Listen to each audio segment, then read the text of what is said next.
கர்த்தருடைய பரிசுத்த நாமத்துக்கு ஸ்தோத்திரம். நான் பெரம்பூர் பகுதியிலேருந்து வரேன். என் பேர் ரேணுகா. 2013 இந்த ஜெப கூட்டத்துக்கு கலந்து கொள்ளுகிறேன். ஒவ்வொரு மாதம் வரும்போதெல்லாம் என் மகளுக்காக திருமணத்திற்காக எழுதி வச்சுட்டு போவேன். பிரதர் தனிமை ஜெபத்தில் நான் ஜெபிக்கும் போது, நீ பக்கத்து வீட்டில் கூட ஒரு பைசா கடன் கேட்க மாட்டேன் மகளே, கர்த்தர் நடத்துவார் அப்படின்னு சொன்னாங்க. அதே மாதிரி 5 வருடமாக தடைப்பட்டு இந்த திருமணம் கடந்த ஏப்ரல் மாதம் 22 கர்த்தர் அற்புதமாக காணா ஒரு திருமணத்தை போல நடத்தி வைத்தார். கர்த்தர் நடத்தின திருமணத்திற்காக கோடி நன்றி செலுத்துகிறேன்.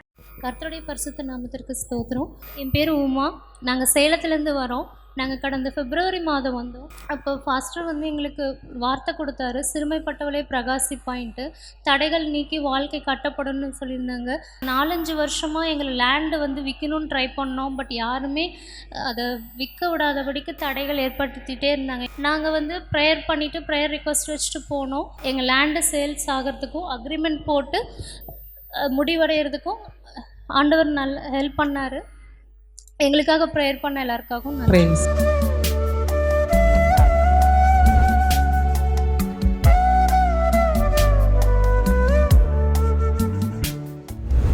கிறிஸ்துவுக்குள் மிகவும் பிரியமான எனதருமை சகோதர சகோதரிகளை, நம்மை சிருஷ்டித்தவரும் நம்மை உண்டாக்கினவரும் நம்மை ஒருபோதும் மறந்து போகாதவருமாகிய இயேசு கிறிஸ்து இணையற்ற நாமத்தினாலே உங்கள் எல்லாரையும் வாழ்த்தி ஆசீர்வதிக்கிறேன். அல்லேலூயா.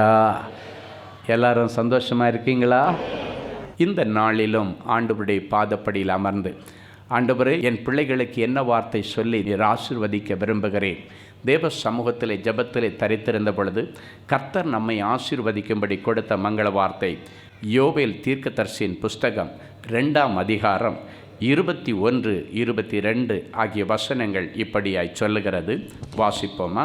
தேசமே பயப்படாதே, தேசமே பயப்படாதே, மகிழ்ந்து களிக்கூறு, மகிழ்ந்து களிக்கூறு. கர்த்தர் பெரிய காரியங்களை செய்வார், கர்த்தர் பெரிய காரியங்களை செய்வார். வெளியின் மிருகங்களே, வெளியின் மிருகங்களே, பயப்படாதேயுங்கள், பயப்படாதிருங்கள். வனாந்தரத்திலே மேய்ச்சல்கள் உண்டாகும், வனாந்தரத்திலே மேய்ச்சல்கள் உண்டாகும். விருட்சங்கள் காய்களை காய்க்கும், விருட்சங்கள் காய்களை காய்க்கும். அத்தி மரமும் திராட்சை செடியும் பலனை தரும், அத்தி மரமும் திராட்சை செடியும் பலனை தரும்.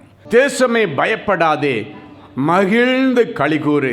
கர்த்தர் பெரிய காரியங்களை செய்ய போகிறார். ஆண்டவர் பெரிய காரியங்களை செய்யும்படி சில சின்ன ஆலோசனைகளை நமக்கு கொடுத்து, நீங்கள் எதிர்பார்த்திருக்கிற பெரிய காரியங்களை உங்கள் வாழ்க்கையிலே ஆண்டவர் செய்து உங்களை திருப்திப்படுத்த விரும்புகிறார். முதலாவது, உங்கள் பிரச்சனைகளை தேவனிடத்திலே ஒப்படைக்க வேண்டும். ஆண்டவர் உங்களுடைய வாழ்க்கையிலே பெரிய காரியங்களை செய்ய வேண்டுமானால், நீங்கள் எதிர்பார்த்து வந்திருக்கிற பெரிய அற்புதங்கள் உங்களுடைய வாழ்க்கையிலே நடக்க வேண்டுமானால், சுமந்து கொண்டிருக்கிற அந்த பிரச்சனையை, அந்த பிரச்சனைக்குரிய காரியத்தை ஆண்டவரிடத்திலே நீங்கள் ஒப்புவிக்க வேண்டும். நீங்கள் சுமந்துட்டு இருக்கக்கூடாது. திரும்பி போகும் பொழுது உங்களுடைய இருதயத்தை வேதனைப்படுத்தின, உங்களுடைய மனசை சஞ்சலப்படுத்தின, கடினப்படுத்தின, கஷ்டப்படுத்தின அந்த காரியத்தை ஆண்டவரிடத்தில் ஒப்படைச்சிங்கன்னா ஆண்டவர் அந்த இடத்துல பெரிய காரியங்களை செய்வார். யோபுவின் புஸ்தகம் 5ஆம் அதிகாரம் 8, 9 ஆகிய வசனங்கள் இப்படியாய் சொல்லுகிறது. வாசிப்போமா? ஆனாலும் நான் தேவனை நாடி என் நியாயத்தை தேவனிடத்தில் ஒப்புவிப்பேன், என் நியாயத்தை தேவனிடத்தில் ஒப்புவிப்பேன். ஆராய்ந்து முடியாத பெரிய காரியங்களையும் எண்ணி முடியாத அதிசயங்களையும் அவர் செய்கிறார். யோபு தன்னுடைய வாழ்க்கையில் இருக்கிற பிரச்சனையின் உச்சக்கட்டத்தில் சொல்லுகிறான், ஆனாலும் என் வாழ்க்கையில் என்னதான் நான் இழந்தாலும், சொத்தை இழந்தாலும், சுகத்தை இழந்தாலும், பிள்ளைகளை இழந்தாலும், ஆரோக்கியத்தை இழந்தாலும், ஆனாலும் நான் தேவனை நாடி என் நியாயத்தை தேவனிடத்தில் ஒப்புவிப்பேன் என்று சொல்லுகிறார். என்னுடைய சைடில் இருக்கிற என்னுடைய நியாயத்தை, என்னுடைய பிரச்சனையை நான் தேவனிடத்தில் ஒப்புவிக்க போகிறேன் சொல்லிட்டு சொல்லுகிறான். நான் தேவனிடத்தில் ஒப்புவித்தால் எனக்கு தெரியும், ஆராய்ந்து முடியாத பெரிய காரியங்களையும் எண்ணி முடியாத அதிசயங்களையும் அவர் செய்வார். அவனுடைய நம்பிக்கை என்ன? பிரச்சனைக்குரிய காரியங்கள், தன்னுடைய இருதயத்தை துக்கப்படுத்தின காரியங்கள், இழப்புகள், வேதனைகள், நஷ்டங்கள், வியாதிகள் எல்லாவற்றையும் ஆண்டவரிடத்தில் இன்றைக்கு நான் ஒப்புவிக்கிறேன் என்று சொல்லுகிறான். சொல்லிவிட்டு சொல்லுகிறான், நான் ஒப்புவிக்கிற ஆண்டவர் ஆராய்ந்து முடியாத பெரிய காரியங்களை, நான் நினைச்சு பார்க்காத பெரிய காரியங்களை, என்னுடைய கனவுல கூட நான் நினைச்சு பார்க்காத காரியங்களை அவர் செய்வார். எண்ணி முடியாத அதிசயங்கள். இந்த அதிசயம்தான் 5 தான் 10 தான் 15 தான் இல்லாமல் அளவுக்கு கணக்கிட முடியாத அதிசயங்களை என் வாழ்க்கையிலே செய்வார் என்று சொல்லி தன்னுடைய பிரச்சனைக்குரிய காரியங்களை ஆண்டவரிடத்தில் ஒப்பு கொடுத்தான். என்ன நடந்தது? அவன் இரட்டிப்பான ஆசீர்வாதங்களை பெற்றுக்கொண்டான். இழந்து போன சகலத்தையும் இரட்டிப்பாக பெற்றுக்கொண்டான்.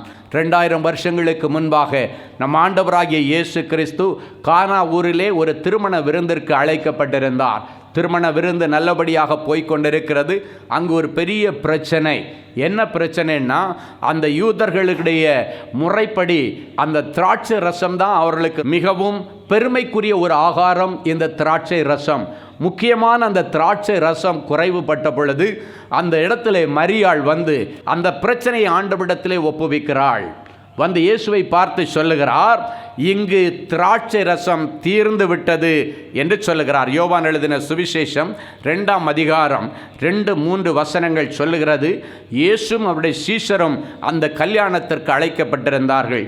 திராட்சை ரசம் குறைவுபட்ட போது இயேசுவின் தாய் அவரை நோக்கி, அவர்களுக்கு திராட்சை ரசம் இல்லை என்று சொல்லி அந்த பிரச்சனையை ஆண்டவரிடத்திலே கொண்டு வருகிறாள். அந்த கல்யாண வீட்டிலே மாப்பிள்ளையுடைய அப்பா அம்மாவை போய் பார்க்கல, பொண்ணுடைய அம்மா அப்பாவை போய் பார்க்கல. பொதுவாக உலக பிரகாரமாக என்ன செய்வாங்க? மாப்பிள்ளையுடைய வீட்டில் யார் முக்கியமானவர்? தாய் மாமாவா, இல்லைன்னா சித்தப்பாவா, பெரியப்பாவா, அப்பாவா, யார் இந்த முன்ன நின்று திருமணத்தை செய்கிறார்களோ அந்த பிரச்சனையை அவரிடத்திலே தான் கொண்டு போவார்கள், அவரிடத்திலே தான் கொண்டு ஒப்பு கொடுப்பார்கள். இப்படி திராட்சை ரசம் காலி ஆயிடுச்சு, ஏதாவது ஒன்று செய்யுங்கள் என்று சொல்லுவார்கள். ஒன்றில் பொண்ணுக்கு அப்பா அம்மா இடத்துல அண்ணன் தம்பிகிட்ட சொல்லுவாங்க, இல்லைன்னா மாப்பிள்ளையோட அண்ணன் தம்பிகிட்ட சொல்லியிருப்பாங்க. அவங்களிடத்துல சொல்லியிருந்தால் அன்னைக்கு அந்த இடத்துல ஒரு இயற்கைக்கு அப்பாற்பட்ட ஒரு அதிசயம் நடந்திருக்காது, ஒரு பெரிய நன்மை அந்த இடத்துல நடந்திருக்காது. ஆராய்ந்து முடியாத ஒரு பெரிய காரியத்தையும் எண்ணி முடியாத அதிசயத்தையும் அந்த இடத்துல செய்யும்படி தாய் மரியாள் இயேசுவிடத்தில் அந்த பிரச்சனையை கொண்டு போகிறாள். இங்கு திராட்சை ரசம் தீர்ந்து விட்டது. அதன் பிறகு வேலைக்காரர்களை பார்த்து சொல்லுகிறார், இவர் என்ன சொல்கிறாரோ அதை நீங்கள் செய்யுங்க. அப்பொழுது அவளுக்கு ஒரு நம்பிக்கை இருக்கிறது.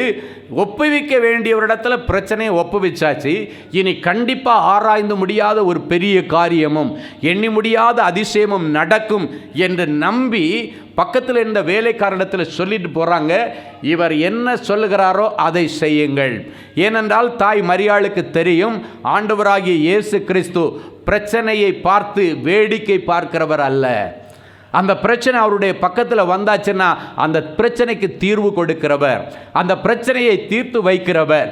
என் அன்பு தேவனுடைய பிள்ளைகளே, இயேசு கிறிஸ்துவிடத்தில் அந்த பிரச்சனையை கொண்டு வந்து ஒப்புவித்தபடியினாலே அவர் உடனடியாக ஒரு அற்புதத்தை செய்தார்.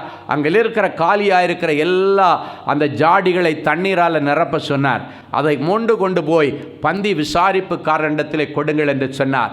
அவர்கள் கொண்டு போன பொழுது அது ருசியுள்ள திராட்சை ரசமாய் மாறினது. சமையல்காரன் உண்டு பண்ணின திராட்சை ரசத்தை காட்டிலும் ஆண்டவருடைய சமூகத்தில் ஆண்டவரால் உருவாக்கப்பட்ட என் இயேசுவால வார்த்தையால் உருவாக்கப்பட்ட அந்த திராட்சை ரசம் மிகவும் ருசியுள்ளதாக இருந்தது. மாப்பிள்ளையை கூப்பிட்டு கேட்குறாங்க, இவ்வளவு நல்ல ரசத்தை இதுவரைக்கும் எங்கே வைத்திருந்தீர் என்று கேட்கிறார்கள்.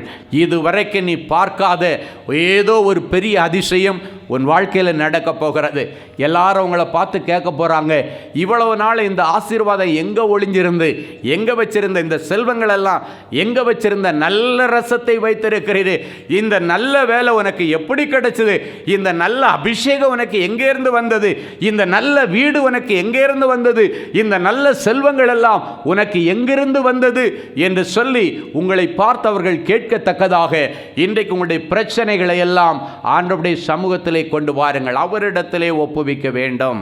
உங்களுடைய பெரிய பிரச்சனைகளை அவரிடத்தில் ஒப்புவிச்சா ஆண்டவர் தலையிட்டு ஆராய்ந்து முடியாத பெரிய அதிசயத்தையும் எண்ணி முடியாத அற்புதத்தையும் உங்கள் வாழ்க்கையில் செய்வார். இன்றைக்கி நீங்கள் சுமந்துட்டு வந்திருக்கிற பிரச்சனை என்ன? கோர்ட்டு கேஸு பிரச்சனையா, இல்லைன்னா அண்ணன் தம்பி பிரச்சனையா, இல்லைன்னாச்சுன்னா ஒரு எல்கை பிரச்சனையா, இல்லைன்னாச்சுன்னா உன்னுடைய வியாபாரத்தில் ஏதோ ஒரு பார்ட்னர்ஷிப்பு பிரச்சனையா, இல்லைன்னா உன்னை வேலையை விட்டு தூக்கிட்டாங்க பிரச்சனையா, நீ கஷ்டப்பட்டு உழைச்ச சம்பாத்தியம் உன்னுடைய கம்பெனியிலேருந்து வரலை அப்படின்ற பிரச்சனையா? நீ இத்தனை வருஷம் சம்பாதிச்ச உன்னுடைய செட்டில்மெண்ட் பணங்கள் அரசாங்கத்தில் முடக்கி வைக்கப்பட்டிருக்கிறது என்கிற பிரச்சனையா? அந்த பிரச்சனையை ஆண்டவரிடத்தில் ஒப்புக்கொடுங்கள். இல்லாவிட்டால் கணவன் மனைவிக்குள்ளால பிரச்சனையா? ஆண்டவரிடத்தில் ஒப்புக்கொடுங்கள். பிள்ளைகள் பெற்றோருக்கு இடையில பிரச்சனையா? இன்றைக்கு ஆண்டவரிடத்தில் ஒப்புக்கொடுங்கள். பெரிய அதிசயம் ஒன்று நடக்க போகிறது. மாமியார் மருமகள் பிரச்சனையா? இன்றைக்கு மருமகள் ஆண்டவரிடத்தில் ஒப்புக்கொடுங்க. அந்த பிரச்சனையை மாமியார் ஆண்டவரிடத்தில் ஒப்புக்கொடுங்க. இன்றைக்கு ஒரு பெரிய அதிசயத்தை கர்த்தர் உன் வாழ்க்கையில் செய்ய போகிறார். நேற்றைக்கு வரைக்கும் நீ சுமந்த அந்த பிரச்சனையை இனி நீ சுமக்க மாட்டாய். அந்த பிரச்சனையை என் ஆண்டவர் சுமந்து தீர்த்தார். அவர் கல்வாரியிலே சிலுவையிலே உனக்காக யாவற்றையும் செய்து முடித்தவர். எல்லாவற்றையும் உனக்காக செய்து முடிப்பார். ரெண்டாவது, நீ எதிர்பார்த்திருக்கும் பெரிய காரியங்களை உன் வாழ்க்கையிலே ஆண்டவர் செய்யும்படி நீ செய்ய வேண்டிய ஒரு முக்கியமான காரியம், ஆண்டவருடைய வார்த்தையை நம்ப வேண்டும். ஆண்டவருடைய வார்த்தையை, ஆண்டவருடைய சத்தத்தை நீ நம்ப வேண்டும்.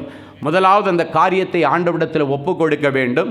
ரெண்டாவது, அந்த காரியத்தில் ஆண்டவர் சொல்லுகிற வார்த்தை நீ நம்ப வேண்டும் என்று ஆண்டவர் சொல்லுகிறார். யோபுவின் புஸ்தகம் 37ஆம் அதிகாரம் 5, 6 ஆகிய வசனங்கள் இப்படியாய் சொல்லுகிறது. வாசிப்போமா? தேவன் தம்முடைய சத்தத்தை ஆச்சரியமான விதமாய் குமுற பண்ணுகிறார். நாம் கிரகிக்க கூடாத பெரிய காரியங்களை அவர் செய்கிறார். அவர் உறைந்த மழையையும் கல் மழையையும் தம்முடைய வல்லமையின் பெருமழையையும் பார்த்து பூமியின் மேல் பெய்யுங்கள் என்று கட்டளையிடுகிறார். தேவன் தம்முடைய சத்தத்தை, தன்னுடைய வார்த்தையை ஆச்சரியமான விதமாய் குமுற பண்ணும் பொழுது, அப்படின்னாச்சுன்னா சொல்லும் பொழுது அதை நாம் நம்ப வேண்டும் என்று ஆண்டவர் சொல்லுகிறார். ஆண்டவருடைய வார்த்தையை நீங்கள் நம்ப வேண்டும். ஆண்டவருடைய சத்தத்தை நீங்கள் நம்ப வேண்டும். ஆண்டவருடைய ஊழியர்கள் மூலமாக வருகிற தீர்க்க தரிசன வார்த்தைகளை நீங்கள் நம்ப வேண்டும். தீர்க்க தரிசனம் இல்லாத இடங்களிலே ஜனங்கள் சீர்கட்டு போவார்களாம். உங்களை சீர்படுத்தும்படி தீர்க்கதரிசிகள் சொல்லுகிற வார்த்தை இது ஆண்டவருடைய வார்த்தை என்று நீங்கள் நம்ப வேண்டும். ஒரு ஆசாரியனிடத்திலே ஜனங்கள் ஆண்டவரை தேடுவார்கள். இந்த வார்த்தைகளின்படி ஆசாரியனிடத்தில் நீ ஆண்டவரை தேடுகிறது உண்மையானால் ஆசாரியன் வழியாக வருகிற வார்த்தைகளை நீ நம்ப வேண்டும். ஒரு தீர்க்கதரிசி ஆண்டவருடைய ஸ்தானாதிபதி என்பதை நீ நம்புகிறது உண்மையானால் அந்த தீர்க்கதரிசி மூலமாக சொல்லுகிற வார்த்தைகள், யோபு சொல்லுகிறான், தேவன் தம்முடைய சத்தத்தை ஆச்சரியமான விதமாய் குமுற பண்ணுகிறார். அந்த வார்த்தைகள் வரும் பொழுது நாம் கிரகிக்க கூடாத பெரிய காரியங்கள் நம்முடைய வாழ்க்கையில் நடக்கும் என்று கர்த்தர் சொல்லுகிறார். பெரிய காரியங்களை, பெரிய நன்மைகளை, பெரிய அதிசயங்களை எதிர்பார்த்து வந்திருக்கிற தேவனுடைய பிள்ளைகளே, இன்றைக்கு ஆண்டவர் சொல்லுகிற வார்த்தையை நம்புங்கள். ஆண்டவர் ஒரு நாள் ஆபிரகாமை சந்தித்தார். ஆதியாகமம் 15ஆம் அதிகாரம் 1, 2 ஆகிய வசனங்கள் சொல்லுகிறது. இந்த காரியங்கள் நடந்த பின்பு கர்த்தருடைய வார்த்தை ஆபிரகாமுக்கு தரிசனத்திலே உண்டாகி, ஆபிரகாமே, ஆபிரகாமே, நீ பயப்படாதே, நான் உனக்கு கேடகமும் உனக்கு மகாபலனுமாயிருக்கிறேன் என்றார். அதற்கு ஆபிரகாம், கர்த்தராகிய ஆண்டவரே, அடியானுக்கு என்னத்தை தருவீர்? நான் பிள்ளை இல்லாமல் இருக்கிறேனே. தமஸ்கு ஊரானாகிய இந்த எலியேசர் என் வீட்டு விசாரணை கர்த்தனாய் இருக்கிறானே என்றார். ஆண்டவர் திடீரென்று ஒரு நாள் ஆபிரகாமை சந்திக்கிறார். ஆபிரகாமை பார்த்து தரிசனத்தில் ஆண்டவர், நீ பயப்படாத, நான் உனக்கு கேடகமும் உனக்கு மகாபலனுமாயிருக்கிறேன். உனக்கு கேடகமாக பாதுகாப்பாக மாத்திரமல்ல, உனக்கு மகாபரிய பலனாக நான் இருக்கிறேன். இன்றைக்கு ஆண்டவர் உங்களை பார்த்து தீர்க்க தரிசனமாய் சொல்லுகிறார், உங்களுக்கு கேடகமாக உங்களுக்கு வருகிற ஆபத்துக்கள், விபத்துக்கள், கொள்ளை நோய்களிலிருந்து உங்களை பாதுகாக்கும்படி கர்த்தர் உங்களுக்கு கேடகமாக நிற்கிறேன் என்று நேரடியாக ஆபிரகாமுக்கு சொன்ன ஆண்டவர் உங்களுக்காக குமறிக் கொண்டிருக்கிறார், பேசிக்கொண்டிருக்கிறார். ஆபத்து காலத்திலே நான் அனுகூல தேவனாய் இருப்பேன் என்று ஆண்டவர் சொல்லுகிறார். கேடகமும் அடுத்து சொல்லுகிறார், உமனுக்கு மகா பெரிய பலனுமாயிருப்பேன் என்று சொல்லுகிறார். மகா பெரிய பலனுமாயிருப்பேன். இன்னைக்கு பிறகு உங்களுடைய ஸ்ட்ரென்த் எதில் இருக்குதுன்னா, ஆண்டவர் உனக்குள் இருக்கிறது தான் உனக்கு ஸ்ட்ரென்த். நீங்கள் சொல்லணும், என்னுடைய பேக்கப்பில் ஆண்டவர் இருக்கிறார், என்னோடு இருக்கிறார், அவருடைய பலனில் தான் நான் ஓடுறேன், அவருடைய பலனில் தான் நான் காரியங்களை செய்து கொண்டு இருக்கிறேன், அவருடைய ஆலோசனையில் தான் நான் ஓடிக்கிட்டு இருக்கிறேன். அவர் இல்லைன்னா நான் என்னைக்கோ செத்து போயிருப்பேன். அவர் தான் என்னை நடத்தி கொண்டிருக்கிற மகாபரிய பலன். ஆண்டவர் பேசிட்டு இருக்கும் பொழுது ஆபிரகாம் என்ன மறுமொழி சொல்லுகிறான்? ஆண்டவரே, நீர் சொன்ன வார்த்தையை நான் நம்புகிறேன். எனக்கு கேடகமாகவும் எனக்கு மகாபரிய பலனுமாய் இருக்கிறீரே. ஆண்டவரே, இன்னைக்கு நீர் என்னை சந்திக்க வந்திருக்கிறீர், எனக்கு என்னத்தை தருவீர் என்று கேட்டான். நான் பிள்ளை இல்லாதிருக்கிறேன், அவனுக்கு எல்லாம் இருக்கிறது, பிள்ளை இல்லை. எனவே அந்த வாய்ப்பை பயன்படுத்தி கொண்டான். இன்றைக்கு ஆண்டவர் உங்கள் மத்தியிலே வந்திருக்கும் பொழுது ஆபிரகாமை போல உன் பிரச்சனையை ஆண்டவரிடத்தில் சொல்லுங்க. அந்த பிரச்சனையை ஆண்டவரிடத்தில் சொன்ன உடனடியாக ஆண்டவரான நீ வெளியே வான்னு கூப்பிட்டு வானத்தை அண்ணாந்து பார், மேலே இருக்கிற எல்லா நட்சத்திரங்களை எண்ணிப்பார், அதை உன்னால் எண்ண முடியுமான்னு கேட்டார். அவன் எண்ணி பார்த்தான், அவனால் எண்ண முடியலை. ஆண்டவர் சொன்னார், இந்த வானத்தில் நட்சத்திரங்களால் எப்படி எண்ண முடியலையோ அதே போல உன் சந்ததி எண்ணி முடியாததாயிருக்கும். எண்ணி முடியாத பெரிய காரியங்கள், கிரகிக்க முடியாத பெரிய காரியங்கள், கவுண்ட்லெஸ் பிளஸிங், எண்ணி முடிக்க முடியாது. அப்படிப்பட்ட ஆச்சரியமான பிள்ளைகள் செல்வத்தை உனக்கு கொடுப்பேன் என்று சொன்னார். ஆபிரகாம் அதை நம்பினான். ஆதியாகமம் 15:5 சொல்லுகிறது, அவர் அவனை வெளியே அழைத்து, நீ வானத்தை அண்ணாந்து பார், நட்சத்திரங்களை எண்ண உன்னாலே கூடுமானால் அவைகளை எண்ணு என்று சொல்லி, பின்பு அவனை நோக்கி, உன் சந்ததி இவ்வண்ணமாயிருக்கும் என்றார். அவன் கர்த்தரை விசுவாசித்தான், அதை அவர் அவனுக்கு நீதியாக எண்ணினார். அதான் சொன்னேன், ஆண்டவருடைய வார்த்தையை நீங்கள் விசுவாசிக்க வேண்டும். கிரகிக்க முடியாத பெரிய காரியங்களை உன் வாழ்க்கையில் ஆண்டவர் செய்ய போகிறார். தீர்க்க தரிசனம் உன் வாழ்க்கையில் நடக்க போகுது. எல்லாரும் ஆச்சரியப்படுவாங்க. அது எல்லாருடைய கண்களுக்கு ஆச்சரியமாயிற்று. கிரகிக்க கூடாத நிறைய காரியங்கள் நடக்க போகிறது. அது நடக்கணும்னா ஆண்டவருடைய வார்த்தையை தேவனுடைய பிள்ளைகள் நம்ப வேண்டும். உங்களுக்கு எவ்வளவோ வார்த்தைகளை ஆண்டவர் கொடுத்திருக்கிறார். ஆண்டவர் இஸ்ரவேல் ஜனங்களுக்கு சொன்ன நல் விசேஷ வார்த்தைகளில் ஒன்றாகிலும் கீழே தவறி விழவில்லை, எல்லாம் நிறைவேறிற்று. இன்னைக்கு ஆண்டவர் சொல்ற எல்லா தீர்க்க தரிசனங்களும் நிறைவேறும், நம்புங்கள். அப்பொழுது உங்கள் வாழ்க்கையிலே ஆண்டவர் ஒரு அற்புதத்தை செய்வார். இன்னைக்கும் ஆண்டவர் உங்களுக்கு கொடுத்திருக்க தீர்க்க தரிசன வார்த்தைகள் எதெல்லாம் இன்னும் நிறைவேறலன்னு இருக்கிறீங்களோ நிறைவேறும் என்று முழு நிச்சயமாய் ஆபிரகாமை போல விசுவாசியுங்கள். கர்த்தர் பெரிய காரியங்களை செய்வார். ஹல்லேலூயா.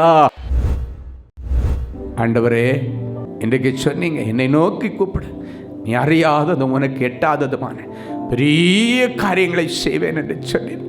என் அன்பு பிள்ளைகளுடைய இருதயத்தில் இருக்கிற எல்லா ஏக்கங்கள், விருப்பங்கள், வாஞ்சைகள் எல்லாவற்றையும் ஆண்டவர் என் பிள்ளைகளுக்கு நிறைவேற்றி தருவீராக. ஆண்டவர், சில பிள்ளைகள் காலகாலத்தில் நடக்க வேண்டிய கல்யாணம் இன்னும் நடக்கலையே என்ன கண்ணீரோடு நிற்கிற பிள்ளைகள் உண்டு. ஆண்டவரே, இந்த ஒரு காரியத்தில் மட்டும் எனக்கு உதவி செய்யுங்க. நான் உனக்கு என்ன செய்யணும் மகள்? இந்த ஒரு காரியத்தை மாத்திரம் எனக்கு நிறைவேற்றி வைங்க ஆண்டவரே. நம்பிக்கையோடு வந்திருக்கிறேன்னு நிற்கிற பிள்ளைகளுக்கு இன்னும் அடுத்த 2 மாதத்துக்கு உள்ளால் ஆண்டவர் கிருபையா என் பிள்ளைகளுக்கு நியமித்திருக்கிற வாழ்க்கை தொடர் நீரே கொண்டு வா, நீரே கொண்டு வா. அநேக ரெபேக்காள்கள் நிற்கிறார்கள், ஈசாக்கை எதிர்பார்த்து கொண்டிருக்கிறார்கள். ஈசாக்கை அழைத்து கொண்டு வா. சில ஈசாக்குகள் நிற்கிறார்கள், ரெபேக்காவுக்காக காத்திருக்கிறார்கள். ஈசாக்குகளுக்கு ரெபேக்காளை கொண்டு வரபடி எலியேசரை நீர் அனுப்ப. குடும்பத்தில் நிறைய சுப காரியங்கள் நடக்க, மங்கள ஒலி சத்தம் இவர்கள் வீடுகளிலே கேட்க, மகிமையான நல்விசேஷங்கள் குடும்பத்தில் நடக்கட்டும். தடைகள் உடைக்கப்பட ஆண்டவரே. சில பிரிந்து போன குடும்பங்கள் இங்கே இருக்கிறதை பார்க்கிறேன். கணவனும் மனைவியும் சண்டை போட்டு பிரிந்து சேர வாய்ப்பே இல்லைன்னு சொல்லி, ஆண்டவரே எனக்கு புருஷனை மட்டும் மீண்டும் தாங்க, அவரை கன்வின்ஸ் பண்ணி என்கிட்ட கொண்டு சேர்த்து விடுங்க. என்ன அழுகிற பிள்ளைகள், என் மனைவியை கன்வின்ஸ் பண்ணி என்கிட்ட மறுபடியும் கொண்டு தாங்க ஆண்டவர். இதை மாத்திரம் நீங்க செய்யுங்க. என்ன வேணும்னு கேட்டீங்களே, எனக்கு இதுதான் வேணும் ஆண்டவரே. கண்ணீரோடு நிற்கிற பிள்ளைகளுடைய பிரிஞ்சு போன குடும்பமெல்லாம் எனக்கு சேரும்படி நான் ஜெபிக்கிறேன்.